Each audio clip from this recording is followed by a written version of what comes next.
Hello, good morning, guys. To the lines of the poem, Where the Mind is Without Fear, verse 35 from Gitanjali. Lesson. Where the mind is without fear and the head is held high, where the knowledge is free, where the world has not been broken up into fragments by narrow domestic walls, where words come out of from the depth of truth, where tireless striving stretches its arms towards perfection, where the clear stream of reason has not lost its way into the dreary desert sand of dead habit, where the mind is led forward by thee into ever widening thought and action, into that heaven of freedom, my Father, let my country awake. First lines നോക്കാം. Where the mind is without fear and the head is held high. ഇന്ത്യക്ക് സ്വാതന്ത്ര്യം നേടിയെടുക്കണമെങ്കിൽ Indian ജനത ഫിയറിൽ നിന്നും ഭയത്തിൽ നിന്നും മോചിതരാകണം എന്ന് പറഞ്ഞുകൊണ്ടാണ് ടാഗോർ കവിത begin ചെയ്യുന്നത്. British colonial പവേഴ്സിന് കീഴിൽ ഒപ്രസ്ഡായി ഭയന്ന് ജീവിക്കുന്നതിൽ നിന്നും ഇന്ത്യയിലെ ജനങ്ങൾ സ്വതന്ത്രരാകണം. ഇന്ത്യക്ക് ബ്രിട്ടീഷ് ഇമ്പീരിയലിസത്തിൽ നിന്നും ഇൻഡിപെൻഡൻ്റ് ആകണമെങ്കിൽ ആദ്യം അവർ അവരുടെ ഭയം എന്ന വികാരത്തിൽ നിന്നും മോചിതരാകണം എന്ന് കവി പറയുന്നു. ഭയം എന്ന വികാരത്തിൽ നിന്നുമാണ് ആദ്യം അവർ സ്വതന്ത്രരാകേണ്ടത്. എങ്കിലേ അവർക്ക് ഇൻഡിപെൻഡൻസ് നേടിയെടുക്കാൻ സാധിക്കുകയുള്ളൂ, ബ്രിട്ടീഷ് ഇമ്പീരിയലിസത്തിൽ നിന്നും സ്വതന്ത്രരാകാൻ കഴിയുകയുള്ളൂ എന്ന് കവി പറയുന്നു. മാത്രവുമല്ല, ഇന്ത്യൻ ജനത ആത്മാഭിമാനത്തോടെ തല ഉയർത്തിപ്പിടിച്ചു തന്നെ ജീവിക്കണം എന്നാണ് കവി പ്രത്യാശിക്കുന്നത്. കൊളോണിയൽ പവേഴ്സിന് കീഴിൽ തല താഴ്ത്തിപ്പിടിച്ച് അടിമകളായല്ല, മറിച്ച് എങ്ങനെയാണ് വിത്ത് സെൽഫ് ഡിഗ്നിറ്റി ആൻഡ് റെസ്പെക്ട് തല ഉയർത്തിപ്പിടിച്ച് ജീവിക്കണം. So in the first line, Tagore says that freedom can be attained only when mind is free from fear and the head is held high with respect and dignity. Next line നോക്കാം. Where knowledge is free. നമ്മുടെ history എടുത്തു നോക്കിയാൽ തന്നെ നമുക്ക് കാണാൻ സാധിക്കും, ജാതി വ്യവസ്ഥയുടെ അടിസ്ഥാനത്തിലായിരുന്നു വിദ്യാഭ്യാസം പോലും നൽകപ്പെട്ടിട്ടുണ്ടായിരുന്നത്, അല്ലേ? എലീറ്റ് ക്ലാസ് ആയി കണക്കാക്കപ്പെട്ട ഒരു വിഭാഗം ജനങ്ങൾക്കായിരുന്നു എഡ്യൂക്കേഷൻ നേടിയെടുക്കാൻ കഴിഞ്ഞിട്ടുണ്ടായിരുന്നത്. ബ്രിട്ടീഷ് ഭരണകാലത്തും നോളേജ് അല്ലെങ്കിൽ എഡ്യൂക്കേഷൻ അക്വയർ ചെയ്യുന്നതിൽ റെസ്ട്രിക്ഷൻസ് ഉണ്ടായിരുന്നു. എന്നാൽ സ്വാതന്ത്ര്യം നേടിയെടുക്കുന്നതോട് കൂടിയിട്ട് നോളേജ് ഈസ് ഫ്രീ എന്നാണ് കവി പറയുന്നത്. സ്വാതന്ത്ര്യം നേടിയെടുക്കുന്നതോട് കൂടിയിട്ട് എഡ്യൂക്കേഷൻ നേടിയെടുക്കുന്നതിലുള്ള റെസ്ട്രിക്ഷൻസിൽ നിന്ന് കൂടിയാണ് നമ്മൾ ജനങ്ങൾ സ്വതന്ത്രരാകുന്നത് എന്ന് കവി പറയുകയാണ്. സോ ആദ്യത്തെ ഈ വരികളിൽ എന്താണ് പറയുന്നത്? ആദ്യം നമ്മൾ ഫിയർ, ഭയം എന്ന വികാരത്തിൽ നിന്നും ഫ്രീ ആകണം. Then with self dignity and respect തല ഉയർത്തിപ്പിടിച്ചാണ് ഇന്ത്യയിലെ ജനങ്ങൾ ജീവിക്കേണ്ടത്. ദെൻ ബ്രിട്ടീഷ് ഇമ്പീരിയലിസത്തിൽ നിന്നും നമ്മൾ ഇൻഡിപെൻഡൻസ് നേടിയെടുക്കുന്നതോട് കൂടിയിട്ട് എഡ്യൂക്കേഷൻ പ്രൊവൈഡ് ചെയ്യുന്നതിൽ, എഡ്യൂക്കേഷൻ അക്വയർ ചെയ്യുന്നതിലുള്ള റെസ്ട്രിക്ഷൻസിൽ നിന്നുകൂടിയാണ് നമ്മൾ സ്വതന്ത്രരാക്കുന്നത്. Okay. Where the world has not been broken up into fragments by narrow domestic walls. ഇവിടെ ഡൊമസ്റ്റിക് വോൾസ് എന്നതുകൊണ്ട് ഉദ്ദേശിക്കുന്നത് in the basis of caste, religion, race എന്നിവയുടെ എല്ലാം ബേസിസിൽ ഒട്ടേറെ ബൗണ്ടറീസ് സൊസൈറ്റീസിൽ ക്രിയേറ്റ് ചെയ്യപ്പെട്ടിട്ടുണ്ട്, അല്ലേ? ഒരുപാട് ബൗണ്ടറീസ് ഉണ്ട്. ജാതിയുടെ, വർണ്ണത്തിൻ്റെ അല്ലെങ്കിൽ മതത്തിൻ്റെ എല്ലാം പേരിൽ ഒരുപാട് ബൗണ്ടറീസ് ആണ്, അല്ലേ? നമ്മളുടെ ആയിരുന്നു, ഇപ്പോൾ മാറ്റമുണ്ട്, ആയിരുന്നു, ഒരുപാട് ബൗണ്ടറീസ് ഉണ്ടായിരുന്നു സൊസൈറ്റിയിൽ. So domestic walls means the walls of religion, caste, race etcetera. So ഇത്തരത്തിൽ ഡൊമസ്റ്റിക് വോൾസ് പണിതുയർത്താത്ത ഒരു ഇന്ത്യക്ക് വേണ്ടിയാണ് കവി പ്രാർത്ഥിക്കുന്നത്. ബ്രിട്ടീഷുകാർ ഡിവൈഡ് ആൻഡ് റൂൾ, ഭിന്നിപ്പിച്ചു ഭരിക്കുക എന്ന പോളിസിയാണ് ഇന്ത്യയിലെ ജനങ്ങൾക്കിടയിൽ പ്രയോഗിച്ചത്.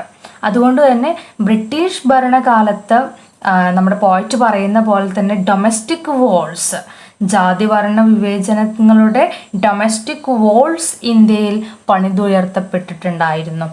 ആ ഡൊമസ്റ്റിക് വോൾസ് ഇന്ത്യൻ സൊസൈറ്റിയിൽ നിലനിന്നിട്ടുണ്ടായിരുന്നു. ആ ഡൊമസ്റ്റിക് വോൾസ് എല്ലാം തകർത്തു കളയണം. ടു ഗെയിൻ ഇൻഡിപെൻഡൻസ്, സ്വാതന്ത്ര്യം നേടാൻ നമ്മൾ ആ ഡൊമസ്റ്റിക് വോൾസ് എല്ലാം തകർത്ത് കളയണം എന്നാണ് കവി പറയുന്നത്. മാത്രമല്ല ഇവിടെ ഈ ഡൊമസ്റ്റിക് വോൾസ് എന്നതുകൊണ്ട് അർത്ഥമാക്കുന്നത് മറ്റൊരു അർത്ഥം കൂടി നമുക്ക് ലഭിക്കുന്നുണ്ട്. അതായത് ഇന്ത്യൻ സമൂഹങ്ങളിൽ സൂപ്പർസ്റ്റീഷ്യസ് ബിലീഫ്സ് നിലനിന്നിട്ടുണ്ടായിരുന്നു. ഇല്ലിറ്ററേറ്റ് ആയിരുന്ന ആളുകൾ അന്ന് നിലനിന്നിരുന്ന സൂപ്പർസ്റ്റീഷ്യൻസിൽ വിശ്വസിച്ചിട്ടുണ്ടായിരുന്നു. ആ ഓൾഡ് ബിലീഫ്സ് എല്ലാം മുറുകെ പിടിച്ചുകൊണ്ടാണ് അവർ ജീവിതം മുന്നോട്ട് കൊണ്ടുപോയിട്ടുണ്ടായിരുന്നത്. സോ ഇത്തരത്തിലുള്ള സൂപ്പർസ്റ്റീഷ്യൻസിൽ നിന്നും ജനങ്ങൾ മുക്തരാകണം എന്നൊരു മീനിങ് കൂടി ഇവിടെ നമുക്ക് ലഭിക്കുന്നുണ്ട്. ഓക്കെ, സോ ഡൊമസ്റ്റിക് വോൾസ് എന്നതുകൊണ്ട് ഉദ്ദേശിക്കുന്നത് എന്താണ്? ഒന്ന്, ജാതി മത വർണ്ണ വിവേചനങ്ങളുടെ പേരിൽ ഇന്ത്യൻ സമൂഹത്തിൽ ഒരുപാട് ബൗണ്ടറീസ് പണിതുയർത്തപ്പെട്ടിട്ടുണ്ടായിരുന്നു. ഡൊമസ്റ്റിക് വോൾസ് പണിതുയർത്തപ്പെട്ടിട്ടുണ്ടായിരുന്നു. അതെല്ലാം നമ്മൾ ബ്രേക്ക് ചെയ്യണം. ദെൻ അതുപോലെ തന്നെ ഇന്ത്യയിൽ നിലനിന്നിട്ടുണ്ടായിരുന്ന ഓൾഡ് ബിലീഫ്സ്, സൂപ്പർസ്റ്റീഷ്യസ് ബിലീഫ്സിൽ നിന്നും ഇന്ത്യൻ ജനത മുക്തരാകണം എന്നുകൂടിയാണ് ഇതിലൂടെ സജസ്റ്റ് ചെയ്യുന്നത്. Okay, then words come out from the depth of truth. ഇവിടെ കവി പ്രത്യാശിക്കുന്നത് എന്താണെന്ന് വെച്ചാൽ, ഇത് ഓരോ വ്യക്തിയുടെയും ജീവിതത്തിൻ്റെ അടിസ്ഥാനമാകേണ്ട ഒരു കാര്യം തന്നെയാണ് ഇവിടെ കവി പറയുന്നത്. ഇന്ത്യയിലെ ജനങ്ങൾ ജീവിതം മുന്നോട്ട് കൊണ്ടുപോകേണ്ടത് ട്രൂത്ത് അല്ലെങ്കിൽ ഹോണസ്റ്റി മുറുകെ പിടിച്ചുകൊണ്ടായിരിക്കണം. ജീവിത സാഹചര്യങ്ങളിലൂടെ കടന്നു പോകുന്ന സമയത്ത് അവരിൽ ഉണ്ടായിരിക്കേണ്ട ഗുണമാണ് ഇവിടെ പറയുന്നത്. നമ്മൾ ഏത് ലൈഫ് സിറ്റുവേഷൻസിലൂടെ കടന്നു പോകുകയാണെങ്കിലും നമ്മുടെ ഹോണസ്റ്റി അല്ലെങ്കിൽ ട്രൂത്ത്, ഇന്ത്യയിലെ ജനങ്ങൾ സത്യസന്ധരായിരിക്കണം, ട്രൂത്ത് മുറുകെ പിടിച്ചിട്ടുണ്ടായിരിക്കണം. ഇന്ത്യയിലെ ജനങ്ങൾ സത്യസന്ധരായിരിക്കണം എന്നാണ് പറയുന്നത്. അവരുടെ മനസ്സിൽ നിന്നും വരുന്ന വാക്കുകൾ, words come out from the depth of truth എന്നാണ് പറയുന്നത്. ഡെപ്ത് ഓഫ് ട്രൂത്ത്, അവരുടെ മനസ്സിൽ നിന്നും വരുന്ന വാക്കുകൾ എന്താണ്? സത്യത്തിൽ നിന്നും ഉതിർന്ന വാക്കുകളായിരിക്കണം. മീൻസ് ഇന്ത്യൻ പീപ്പിൾ സത്യസന്ധരായിരിക്കണം, സത്യസന്ധത പുലർത്തുന്നവരായിരിക്കണം. വാക്കുകളിലും പ്രവൃത്തികളിലും ഇന്ത്യൻ ജനത സത്യസന്ധത പുലർത്തണം എന്നാണ് കവി ഇവിടെ പ്രത്യാശിക്കുന്നത്. Then where tireless striving stretches its arms towards perfection. ഇവിടെ ടയർലെസ് സ്ട്രൈവിങ്, ഇവിടെ നോക്കൂ, ടയർലെസ് സ്ട്രൈവിങ് എന്നതൊരു പേഴ്സോണിഫിക്കേഷനാണ്. ഇൻഅനിമേറ്റഡ് ആയിട്ടുള്ള കാര്യത്തിനാണ് ഹ്യൂമൻ ക്വാളിറ്റി നൽകിയിട്ടുള്ളത്. സോ ടയർലെസ് സ്ട്രൈവിങ് ടയർലെസ് ആയിട്ടുണ്ട്. മീൻസ് ഇന്ത്യൻ ജനങ്ങളുടെ വർഷങ്ങളായിട്ടുള്ള ഈ ഒരു കണ്ടിന്യൂസ് സ്ട്രഗിളിനെയാണ്, എന്തിനു വേണ്ടിയിട്ടുള്ള സ്ട്രഗിളാണ്? To gain independence. സോ ഈ ടയർലെസ് സ്ട്രൈവിങ് എന്നതുകൊണ്ട് ഉദ്ദേശിക്കുന്നത് എന്താണ്? ഇന്ത്യൻ ജനതയുടെ ഇൻഡിപെൻഡൻസിന് വേണ്ടിയിട്ടുള്ള കണ്ടിന്യൂസ് എഫേർട്ടിനെ, കണ്ടിന്യൂസ് സ്ട്രഗിളിനെയാണ് നമ്മൾ ടയർലെസ് സ്ട്രൈവിങ് എന്നതുകൊണ്ട് ഉദ്ദേശിക്കുന്നത്. ദെൻ പെർഫെക്ഷൻ എന്ന ഈ ടയർലെസ് സ്ട്രൈവിങ് പെർഫെക്ഷൻ അച്ചീവ് ചെയ്യും എന്നാണ് പറയുന്നത്. Here perfection means the goal എന്തായിരുന്നു? ഇൻഡിപെൻഡൻസ്. സോ രാജ്യത്തിൻ്റെ വർഷങ്ങളായുള്ള സ്ട്രൈവിങ് അത് സ്വാതന്ത്ര്യത്തിലേക്ക് നയിക്കും എന്ന് കവി പ്രത്യാശിക്കുകയാണ്. ഓക്കെ, ഒന്നുകൂടെ ഞാൻ റിപ്പീറ്റ് ചെയ്യാം. ടയർലെസ് സ്ട്രൈവിങ് എന്നത് നമ്മുടെ ഇൻഡിപെൻഡൻസിന് വേണ്ടിയിട്ടുള്ള ആ ഒരു തുടർച്ചയായിട്ടുള്ള എഫേർട്സിനെയാണ് അതിലൂടെ അർത്ഥമാക്കുന്നത്. ഈ ടയർലെസ് സ്ട്രൈവിങ് പെർഫെക്ഷൻ അച്ചീവ് ചെയ്തെടുക്കുമെന്നാണ് പറയുന്നത്. പെർഫെക്ഷൻ മീൻസ് നമ്മുടെ ഗോൾ എന്താണ്? ഇൻഡിപെൻഡൻസ് ആണ്, ഇന്ത്യയുടെ സ്വാതന്ത്ര്യമാണ്. സോ നമ്മുടെ സ്ട്രഗിൾ, വർഷങ്ങളായിട്ടുള്ള നമ്മുടെ പോരാട്ടം നമ്മൾ ഇന്ത്യൻ ജനതയെ ഇൻഡിപെൻഡൻസിലേക്ക് നയിക്കും എന്നാണ് കവി ഈ വരികളിൽ പ്രത്യാശിക്കുന്നത്. Okay, then where the clear stream of reason has not lost its way into the dreary desert sand of dead habit. Okay, here a clear stream of reason എന്നതുകൊണ്ട് അർത്ഥമാക്കുന്നത് റാഷണൽ തിങ്കിങ് അല്ലെങ്കിൽ ലോജിക്കൽ തിങ്കിങ്ങിനെയാണ് clear stream of reason എന്നതുകൊണ്ട് ഉദ്ദേശിക്കുന്നത്. അതുപോലെ തന്നെ നിങ്ങൾക്ക് കാണാൻ കഴിയും dreary desert sand of dead habit എന്നതുകൊണ്ട് ഉദ്ദേശിക്കുന്നത് എന്താണ്? നമ്മുടെ സൊസൈറ്റിയിൽ, ഇന്ത്യൻ സൊസൈറ്റിയിൽ ആ കാലഘട്ടത്തിൽ നിലനിന്നിട്ടുണ്ടായിരുന്ന സൂപ്പർസ്റ്റീഷ്യസ് ബിലീവ്സിനെയാണ്. ഇനി ഡെസേർട്ട് സാൻഡ് എന്ന് പറയുന്നുണ്ടല്ലേ, ഡെസേർട്ട് സാൻഡിൻ്റെ പ്രത്യേകത എന്താണ് മക്കളെ? അവിടെ ഗ്രോത്ത് ഉണ്ടാവില്ല അല്ലേ, പച്ചപ്പ് ഉണ്ടാവില്ല, ഗ്രോത്ത് ഉണ്ടാവില്ല. സോ നമ്മൾ ഈ ഒരു സൂപ്പർസ്റ്റീഷ്യസ് ബിലീവ്സ് ആയിട്ടാണ് ജീവിക്കുന്നതെങ്കിൽ എന്താണ്, നമ്മുടെ രാജ്യത്തിന് ഉയരാൻ കഴിയില്ല എന്നാണ് ഇതിലൂടെ കവി അർത്ഥമാക്കുന്നത്. ഒന്നും കൂടി വൃത്തിയായിട്ട് പറഞ്ഞു തരാം. So clear stream of reason, clear സ്ട്രീമിൻ്റെ പ്രത്യേകത എന്താണ്? പ്യുവർ ആയിരിക്കും അല്ലേ, അതിൽ മാലിന്യങ്ങളൊന്നും ഉണ്ടായിരിക്കില്ല. അപ്പം നമ്മൾ റാഷണൽ തിങ്കിങ്ങിൽ നമ്മൾ വിശ്വസിക്കുക, ലോജിക്കൽ ആയിട്ട് നമ്മൾ തിങ്ക് ചെയ്യാം. അത് അവിടെ എന്താണ് ലോജിക്കൽ തിങ്കിങ് എന്ന് പറയുമ്പോൾ അതിൽ ഈ ക്ലിയർ സ്ട്രീം പോലെ തന്നെ അത് പ്യുവറാണ്, അതിൽ മാലിന്യങ്ങളൊന്നും ഇല്ല. അതിനെ നമ്മൾ ഈ ഒരു റാഷണൽ തിങ്കിങ്ങിനെ നമ്മൾ ഡെസേർട്ട് ലാൻഡിലോട്ട് അല്ലെങ്കിൽ ഡെഡ് ഹാബിറ്റ്സിൻ്റെ ഡെസേർട്ട് ലാൻഡിലേക്ക് മാറ്റാതിരിക്കുക. അതായത് ഡെസേർട്ട് ലാൻഡ് അല്ലെങ്കിൽ desert land of dead habits എന്നതുകൊണ്ട് ഉദ്ദേശിച്ചത് എന്താണ്? സൂപ്പർസ്റ്റീഷ്യസ് ബിലീവ്സിലോട്ട് നമ്മൾ ഈ ഒരു റാഷണൽ തിങ്കിങ്ങിനെ കൊണ്ടുവരാതിരിക്കുക. സോ പറയുന്നത് എന്താണെന്ന് വെച്ചാൽ ക്ലിയർ സ്ട്രീം ഓഫ് റീസൺസിനെ നമ്മൾ ഡെസേർട്ട് ലാൻഡ് ഓഫ് ഡെഡ് ഹാബിറ്റിലേക്ക് കൊണ്ടുവരാതിരിക്കുക. അതായത് സൂപ്പർസ്റ്റീഷ്യസ്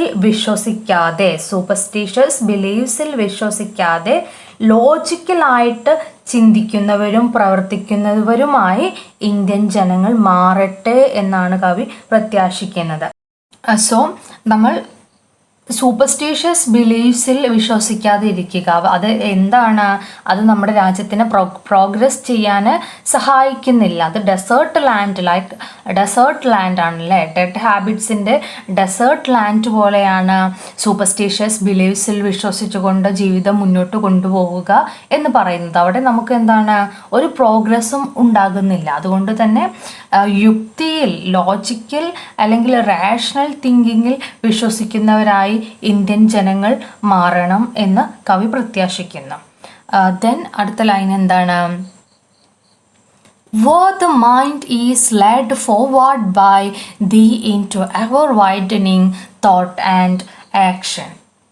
രാജ്യത്തിൻ്റെ വളർച്ചയ്ക്ക് വൈഡനിങ് തോട്ട് ആൻഡ് ആക്ഷൻ, തുറന്ന ചിന്താഗതിയും അതിനനുസൃതമായ പ്രവർത്തനങ്ങളുമാണ് ജനങ്ങളിൽ ഉണ്ടാകേണ്ടത്. നോബിൾ തോട്ട്സ് ആൻഡ് ആക്ഷൻസിലൂടെയാണ് ഇന്ത്യയെ മുന്നോട്ട് നയിക്കേണ്ടതെന്ന് ഈ വരിയിലൂടെ കവി അർത്ഥമാക്കുന്നു. ഓക്കെ, ഇനി ഫൈനൽ ലൈൻ നോക്കാം. Into that heaven of freedom, my father let my country awake. ഇനി ഇന്ത്യൻ ജനതയെ സ്വർഗസദൃശ്യമായ സ്വതന്ത്ര ഇന്ത്യയിലോട്ട് ഉണർത്തണം എന്നാണ് ഈ ലൈൻസിൽ പറയുന്നത്. ഈ വരികളിൽ ഇന്ത്യയെ സ്വർഗസദൃശ്യമായാണ് ചിത്രീകരിച്ചിട്ടുള്ളത്. അതുപോലെ തന്നെ ഗോഡിനെ, ഫാദർ എന്ന വേർഡ് നോക്കുക, ബിഗിനിങ് ലെറ്റർ ക്യാപിറ്റലാണ് അല്ലേ. സോ ദ ഓൾമൈറ്റി, ഗോഡിനെയാണ് ഇവിടെ ഫാദർ എന്ന് അഡ്രസ് ചെയ്യുന്നത്. സോ സ്വർഗസദൃശ്യമായ സ്വതന്ത്ര ഇന്ത്യയിലേക്ക് ഇന്ത്യൻ ജനതയെ എവേക്കൺ ചെയ്യണം എന്നാണ് അവസാന വരികളിൽ പറയുന്നത്. നമ്മൾ മുമ്പത്തെ ലൈൻസിൽ പറഞ്ഞിട്ടുണ്ടായിരുന്നു, ഇന്ത്യൻ ജനത ഫിയർ, അതുപോലെ തന്നെ dead habits, desert land of dead habits, അതുപോലെ തന്നെ ഇന്ത്യൻ ജനതയ്ക്കിടയിൽ ഡൊമസ്റ്റിക് വാർസ് എല്ലാം നിലനിന്നിട്ടുണ്ടായിരുന്നു. സോ ആ ഒരു ലെവലിൽ നിന്ന് അതിനെ നമുക്കൊരു ഡാർക്ക്നെസ് ആയിട്ട് തന്നെയല്ലേ ചിത്രീകരിക്കാം അല്ലേ. ഇത്തരത്തിലുള്ള സൂപ്പർസ്റ്റീഷ്യസ് ബിലീഫ്സിനെയും അല്ലെങ്കിൽ ഈ ഫിയറിനെയും ഡൊമസ്റ്റിക് വാർസിനെയൊക്കെ നമുക്ക് എന്താണ് ഒരു ഡാർക്ക്നെസ് ആയിട്ട് തന്നെ കാണാം. സോ ഈ ഒരു ഡാർക്ക്നെസ്സിൽ നിന്നും ഇന്ത്യൻ ജനതയെ എവേക്കൺ ചെയ്യണം. എന്തിലേക്ക് എവേക്കൺ ചെയ്യണം? സ്വതന്ത്ര ഇന്ത്യയിലേക്ക്, സ്വർഗസദൃശ്യമായിട്ടുള്ള സ്വതന്ത്ര ഇന്ത്യയിലേക്ക് എവേക്കൺ ചെയ്യണം എന്നാണ് കവി ഗോഡിൻ്റെ അടുത്ത് പ്രാർത്ഥിക്കുന്നത്. ഓക്കെ, അപ്പോൾ ഒരു എല്ലാ വരികളിലും നമുക്ക് കവിയുടെ പ്രത്യാശയാണ് കാണാൻ സാധിക്കുന്നത് അല്ലെ. ഒരു ഒപ്റ്റിമിസ്റ്റിക് വ്യൂവിലാണ് ഈ പോയം എഴുതപ്പെട്ടിട്ടുള്ളത്. ദെൻ നമ്മൾ ശ്രദ്ധിക്കേണ്ട മറ്റൊരു സവിശേഷതയാണ് all lines are begin with the word where അല്ലേ. വേർ എന്ന വേർഡ് വെച്ചുകൊണ്ടാണ് എല്ലാ ലൈൻസും ബിഗിൻ ചെയ്തിട്ടുള്ളത്. ഇതും കവിയുടെ ഒരു ഒപ്റ്റിമിസ്റ്റിക് വ്യൂ ആണ്, ശുഭാപ്തി വിശ്വാസമാണ് കാണിക്കുന്നത്. ഓക്കെ.